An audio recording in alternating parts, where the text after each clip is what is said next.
Seja bem-vindo, você guerreiro de todo o Brasil, de todo mundo, aqui é o canal Raiz Tricolor e hoje é dia de melhores revelações da década.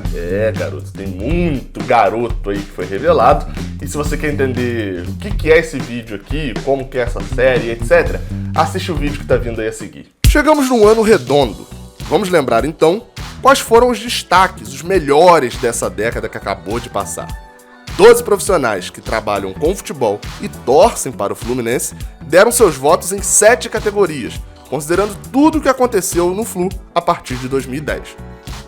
Nós vamos colocar cada categoria em um programa, totalizando 7 programas. E hoje vamos descobrir quais foram as melhores revelações da base nesta década. Então é isso, só lembrando, já tem um podcast inteirinho lançado, que o link tá aqui na descrição, que a gente gravou eu, o Fio e o Vitor Canedo, lá do Globoesporte.com, e a gente debateu todas as categorias. Então se você quer acompanhar só pelo canal aqui, nos vídeos, beleza, sem problemas. Agora, se você quer um debate mais aprofundado, citando algumas bizarrices que foram votadas e etc., ouve o podcast que o link tá aqui na descrição. Lembrando que a regra de pontuação é a seguinte, a gente pediu para cada um dos integrantes aí que fez a votação dizer o seu top 5. O primeiro lugar com 6 pontos, e aí na sequência vinha 4, 3, 2 e 1, para poder valorizar o primeiro lugar de ter 2 pontos acima do outro. E você vai ver que isso fez muita diferença neste vídeo aqui especificamente, no de revelações. Ao todo foram 16 jogadores citados. E bem, o quinto lugar no de revelações foi Gustavo Scarpa com 17 pontos.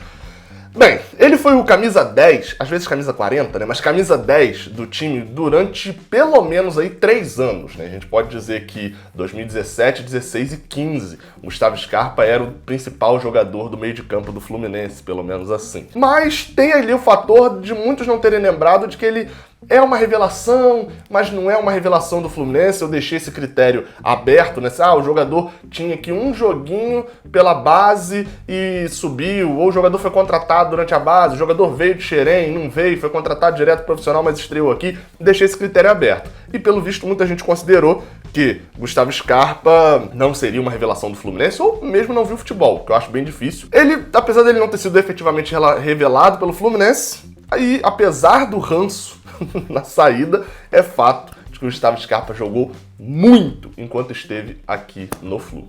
Em quarto lugar, com 25 pontos, Marcos Paulo, jogador atualmente no elenco do Fluminense e que ficou na quarta posição das melhores revelações desta década. Esse é complexo porque ele ainda é uma promessa, Vale lembrar isso, Marcos Paulo sobe em 2019, e a gente ainda não teve a chance de ver ele irritando demais. Afinal de contas, ele joga praticamente uma temporada no Fluminense. Praticamente não, efetivamente uma temporada com um pedacinho agora de 2020. Só que a bola que ele jogou em 2019, sendo o pilar da reação no Brasileirão daquele ano, já é motivo para animar.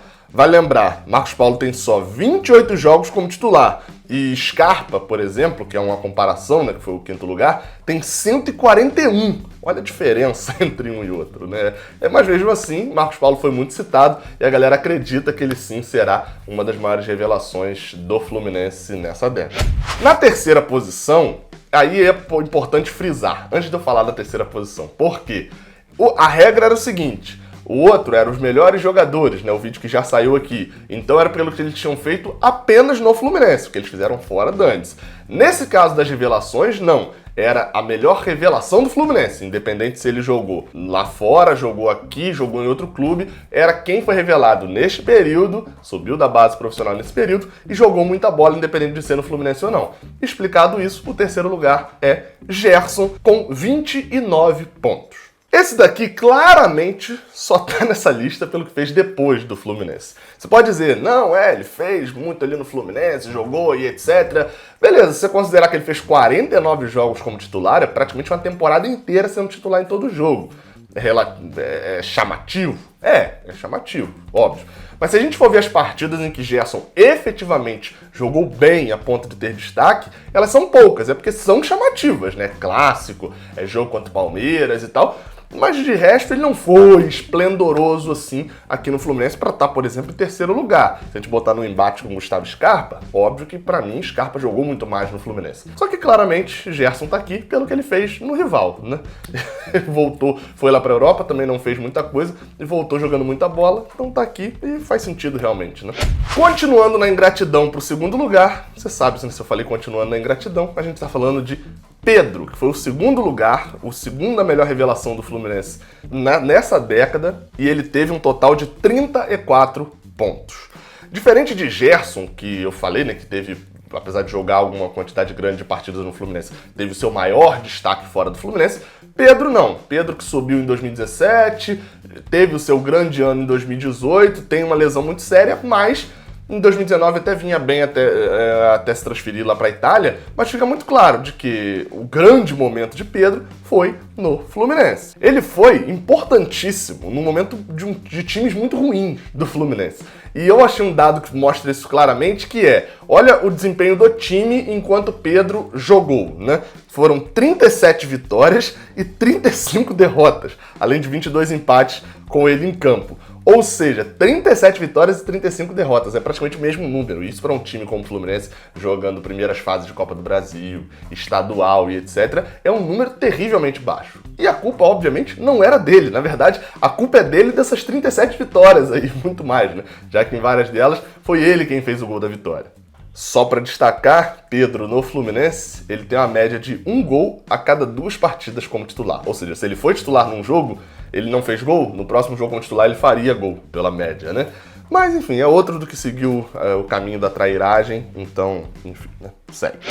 E em primeiro lugar, a melhor revelação desta década do Fluminense, para mim, um surpreendente campeão, é o Wellington Nem, com 34 pontos, empatou com o Pedro, e eu já digo logo que discordo veementemente. Só para destacar, eles empataram, e o critério de desempate que eu usei foi o seguinte: o jogador ficou mais vezes em primeiro lugar. E como o Wellington Nem ficou simplesmente 5 vezes em primeiro lugar, ou seja, a pessoa normalmente ou colocava em primeiro ou não colocava, ele acabou ficando com a primeira posição. E bem, algo que eu coloquei para Marcos Paulo e agora eu coloco para o Wellington Nem, aqui foi a favor, né? Acabou pesando a favor, aqui pesa contra. Por quê? Eu entendo que a temporada de Wellington Nem no Figueirense em 2011 foi muito boa, em 2012 no Fluminense é um negócio pra gente recordar bastante, mas foram 8 anos depois. E a gente viu ele se dando mal no Shakhtar, se dando mal no São Paulo, a gente viu que ele jogou de bola no ano passado no Fluminense, enfim, são 8 anos depois que pesam muito contra o bom futebol que ele jogou. Foi o que eu falei lá atrás com o Marcos Paulo. O Marcos Paulo ainda não teve a chance de jogar mal. Ainda não teve a chance de destruir o que ele construiu aí nesse 1 ano e meio como profissional do Fluminense. O Wellington nem teve. Mas apesar disso, muita gente deve ter considerado o que ele fez em 2012 algo tão grandioso a ponto de desconsiderar esses outros pontos ou de achar que esses outros pontos têm um valor um pouco menor. E bem, como quem define aqui não sou eu, foram os votos lá de 12, né, integrantes aí tricolores que participam ativamente da vida do clube, o Wellington Nem é a maior revelação da década do Fluminense. E eu vou trazer aqui para poder falar sobre isso. Como sempre, eu trago um integrante lá, um jornalista, um colaborador, para poder falar sobre o primeiro lugar. E desta vez vamos com Vinícius Toledo, do site Explosão Tricolor. Tem canal aqui no YouTube também. E eu vou deixar aí o Vinícius Toledo falar sobre por que ele escolheu o Wellington Nem, ele votou em Wellington Nem como primeiro lugar e por que ele acha que o Wellington Nem é a maior revelação da década do Fluminense. Fala, galera do Raiz Tricolor. Por que eu escolhi o Wellington Nem como a principal revelação do Fluminense na atual década? Porque o moleque comeu a bola em 2012, jogou demais mesmo, fez uma baita dupla de ataque com o Fred, que na minha opinião, foi uma das maiores duplas de ataque da história do clube. Não à toa, conquistamos aquele tetracampeonato brasileiro com autoridade, com os caras jogando uma barbaridade ali na frente, decidindo. O Wellington Nem toda hora dando pro Fred, o Fred pimba na rede do adversário. Lembrando ainda que, 1 ano antes, o Fluminense emprestou o Wellington Nem para o Figueirense, e lá no Figueirense o Wellington Nem jogou muita bola também, ganhou experiência, e depois veio fazer história no Fluminense. Infelizmente, após a conquista de 2012, o Wellington Nem não conseguiu manter esse nível de atuações muito por conta dos problemas clínicos que ele teve. Mas O moleque fez história. Na minha opinião, a maior revelação do Fluminense na atual década. Saudações tricolores, galera! Só para destacar, o top 5 do Vinícius Toledo teve o Wellington Ney em primeiro, Marcos Paulo em segundo, Gerson em terceiro, Scarpa em quarto e Ibañez em quinto. E como curiosidade, fica aqui os outros 5 revelados na base que fecham o top 10. Como eu disse, tem 16, então a lista toda vai estar aqui na descrição. Mas os 5 que fecham esse top 10 na sexta posição, Fabinho, que está no Liverpool hoje, o Wendel em sétimo, Miguel em oitavo, João Pedro em nono e Marlon Santos, o zagueiro, em décimo. Como eu falei, a lista completa está aqui na descrição. Então é isso. Concorda? Discorda? Deixe seu top 5 aqui nos comentários e vai lá ouvir o podcast. Saudações tricolores, até a próxima. Valeu!